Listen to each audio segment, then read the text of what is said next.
Sahabat Batra, mudah-mudahan ini terdengar ya, walaupun di sekitar hiruk pikuk. Di sini mudah-mudahan suara saya bisa terdengar dengan jelas. Kali ini saya akan bahas bahwa ketika Anda meyakini Tuhan ada, atau Anda mengatakan bahwa Tuhan ada, itu merupakan sebuah ilusi. Jadi, adanya Tuhan itu adalah ilusi bagi manusia.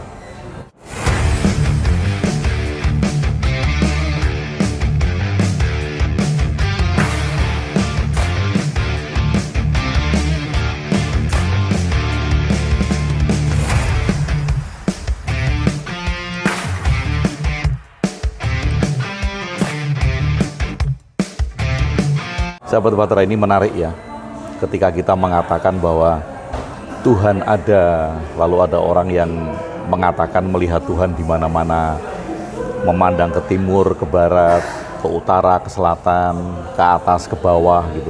Kemudian dia melihat wajah Tuhan. Nah, bagi saya itu adalah ilusi.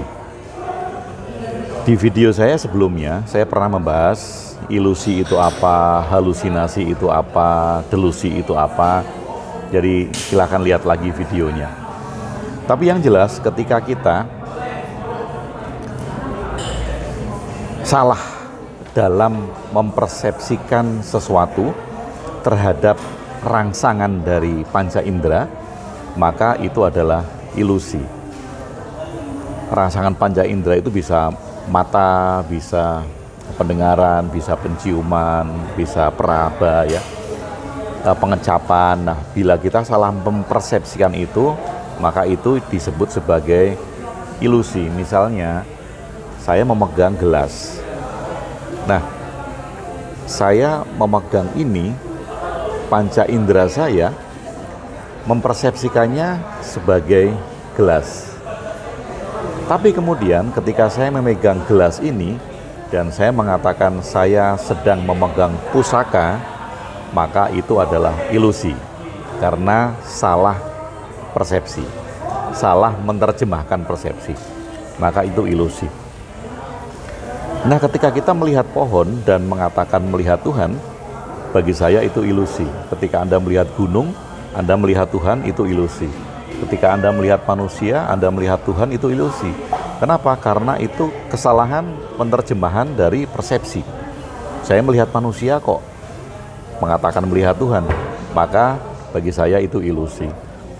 Nah, perkara orang mengatakan bahwa di mana-mana melihat Tuhan sebagai makna itu tepat. Saya melihat manusia sehingga saya memaknai saya melihat Tuhan. Saya melihat pohon, saya memaknai melihat Tuhan. Itu tepat. Mengapa? Karena di dalam makna kita bisa menghargai, kita bisa memuliakan, kita bisa mencintai, kita bisa apresiasi sehingga tidak saling merusak. Ketika kita mengatakan di mana-mana melihat Tuhan, maka itu adalah apresiasi. Maknanya kita menghargai semua hal yang kita lihat. Tetapi bukan berarti apa yang kita lihat itu adalah Tuhan. Ketika Anda bicara apa yang dilihat itu adalah Tuhan dan bukan makna, maka itu adalah ilusi. Oke, saya balik ke sini. Ada yang mengatakan bahwa dunia ini ilusi, kehidupan ini ilusi. Apa yang kita lihat, apa yang kita alami ini ilusi. Kalau kita hanya memahami sebatas itu, maka banyak sekali pembenaran atau tindakan-tindakan sesukanya yang mengatasnamakan ilusi itu. Misalnya ada orang yang kemudian berbuat seenaknya, dia bisa berbuat apa saja, bahkan kemudian mengatakan boleh dong aku mencuri, boleh dong aku berbuat jahat, boleh dong aku membunuh orang, toh hidup ini hanya ilusi. Nah, ini kan pembenaran, karena apa yang dimaksud ilusi itu tidak dipahami dengan tuntas. Nah, bila kita menyadari bahwa hidup ini ilusi, maka bukan berarti kita bisa bertindak semaunya, bisa bertindak tanpa hukum. Justru karena kita melihat hidup ini ilusi, maka kita bertanggung jawab penuh terhadap hidup kita. Kita tahu konsekuensi yang kita lakukan. Yang penting bertanggung jawab tadi, sehingga kita bisa menghargai semua hal, bisa sopan santun terhadap semua hal, kemudian bisa rendah hati dalam segala situasi, dan tentu kita tidak akan melanggar hukum. Karena apa? Karena kita bertanggung jawab. Kita bertanggung jawab karena kita paham sepenuhnya bahwa hidup ini ilusi. Saya mulai dari sini. Kita sedang mempersepsikan atau merepresentasikan semua hal. Jadi misalnya tadi kalau saya kasih contoh, saya memegang gelas. Apakah benar ini gelas? Apakah benar ini gelas berisi kopi susu? Nah, saya sedang merepresentasikan ulang tentang apa yang saya anggap gelas dan kopi susu. Nah, karena semua orang sepakat, ada tulisannya bahwa di kafe ini menjual gelas berisi kopi susu, maka kita merepresentasikan ulang hal yang kita lihat dari panca indera kita sebagai gelas plastik yang berisi kopi susu. Ini adalah representasi ulang. Semua hal sedang kita representasikan ulang. Maka kemudian ada yang bilang bahwa tidak ada hal yang objektif. Semua hal itu akan menjadi subjektif. Betul, dari sisi ini saya setuju, karena semua hal yang kita lihat sedang kita representasikan ulang, sedang kita jelaskan ulang melalui persepsi kita. Jadi itu sangat subjektif, apapun itu. Masuk ke kitab suci. Siapa yang dapat memahami kitab suci secara benar? Nggak ada. Tidak ada satu orang pun yang bisa memahami kitab suci secara benar, kecuali pembuatnya. Nah, karena tidak ada orang yang memahami kitab suci secara benar, maka para penerjemah, para ahli tafsir, kemudian mereka yang belajar kitab suci, mereka sedang merepresentasikan ulang, sehingga mereka sedang melihat kitab suci secara subjektif dari perspektif mereka. Misalnya, ada orang yang namanya A belajar kitab suci, maka kitab suci direpresentasikan ulang oleh A. A ini punya pandangan subjektif terhadap kitab suci. A punya murid. Nah, muridnya ini merepresentasikan ulang dari pandangan si A. Maka murid ini punya pandangan subjektif terhadap apa yang direpresentasikan oleh A. Dia tidak langsung ke kitab suci, tapi A. Nah, bayangkan kalau muridnya ini punya murid, dan panjang sekali. Murid terakhir yang hidup di zaman sekarang yang mengatakan bahwa dia paham kitab suci, dia nggak paham kitab suci. Dia hanya memahami representasi dari gurunya. Gurunya itu merepresentasikan dari gurunya lagi. Gurunya itu dari gurunya lagi, demikian seterusnya. Jadi kalau kita hidup di zaman sekarang, di tahun 2023, tidak ada satu orang pun yang melihat secara benar kitab suci yang hidup ribuan tahun yang lalu. Karena mereka yang hidup zaman sekarang itu berpandangan subjektif tentang apa yang mereka pelajari dari gurunya. Nah, ini berlaku pada semua hal, termasuk Tuhan. Ketika Anda mengatakan Tuhan ada, Anda melihat itu dari mana? Anda mengatakan dari kitab suci. Baik, berarti itu adalah pandangan subjektif Anda ketika Anda merepresentasikan ulang tentang apa yang Anda baca dari kitab suci. Kalau Anda mengatakan bahwa Tuhan ada karena guru Anda, maka itu adalah pandangan subjektif Anda terhadap apa yang direpresentasikan oleh guru Anda. Demikian seterusnya. Jadi tidak ada satu hal pun yang kita lihat sebagai kebenaran mutlak. Semua hal yang kita lihat dan semua hal yang sedang kita alami merupakan representasi ulang atau pandangan subjektif kita terhadap sesuatu. Kalau tadi saya mengatakan bahwa Tuhan yang Anda anggap ada, itu adalah pandangan subjektif. sebagai representasi ulang Anda terhadap apa yang Anda anggap sebagai Tuhan. Jadi Tuhan itu ilusi. Ilusi bagi Anda, ilusi bagi semua orang. Apalagi kemudian kalau Anda tidak menyadari itu dan ngotot mempertahankan bahwa Tuhan ada.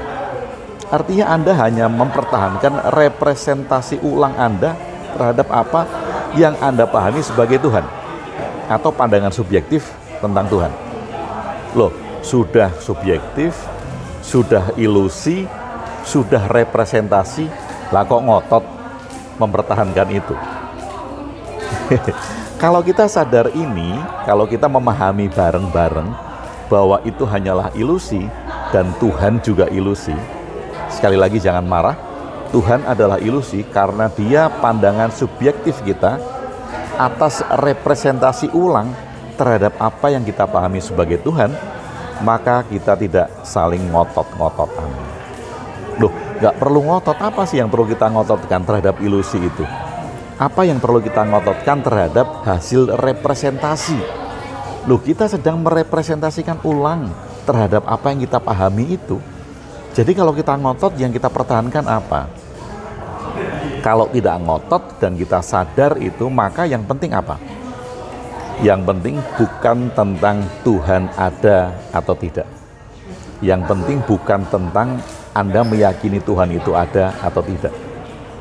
Kalaupun Anda meyakini Tuhan ada, itu adalah pandangan subjektif. Itu adalah hasil representasi ulang tentang Tuhan.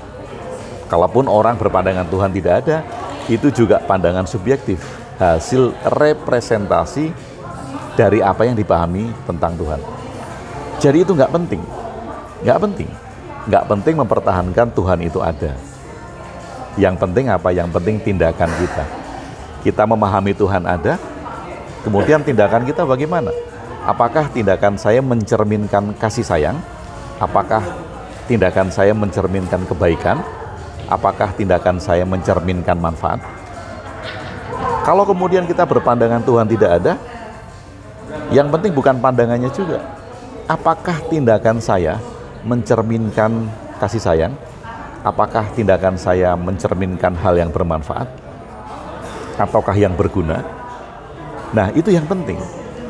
Jadi ketika kita menyadari ini, maka kita bisa mengimplementasikan Bhinneka Tunggal Ika. Kita akan melihat warna bermacam-macam. Karena apa? Karena hasil representasi. Sekali lagi, kita bisa memahami ini sebagai kebinekaan kalau kita paham bahwa semua hal yang kita lihat, semua hal yang kita pahami merupakan hasil representasi ulang. Karena dia hasil representasi ulang, maka semua hal ini adalah ilusi. Hidup ini ilusi, dunia ini ilusi, apa yang kita lihat ini ilusi. Tetapi sekali lagi, ilusi itu bukan bohong ya. Ilusi itu bukan sesuatu yang tidak baik. Ilusi itu hanya sebagai pemahaman bahwa semua hal ini bukan kebenaran absolut, bukan kebenaran mutlak. Jadi, bagaimana? Tuhan itu ilusi? Anda melihat Tuhan itu ilusi? Anda merasakan Tuhan itu ilusi? Dan Tuhan datang menjamah Anda, itu juga ilusi. Semua hal yang Anda alami merupakan ilusi. Tapi sekali lagi, gunakan ilusi itu untuk menjadi hidup Anda bermanfaat. Mengakui ilusi itu baik daripada ngotot, mengatakan bahwa semuanya fakta, padahal itu representasi ulang. Jadi tidak ada salahnya Anda mengakui bahwa Tuhan itu ilusi, karena bukan itu yang penting. Yang penting adalah tindakan Anda. Ketika Anda berilusi tentang Tuhan dan tindakan Anda itu baik, bermanfaat, berguna kepada semua hal di alam semesta, maka itu adalah kebaikan. Jadi mari jangan terjebak dengan kata-kata, karena sampai saat ini kita terpenjara oleh kata-kata kita sendiri. Semoga bermanfaat. Terima kasih sudah bersama saya, Agung WB, di Jonggring Salopo. Thank you.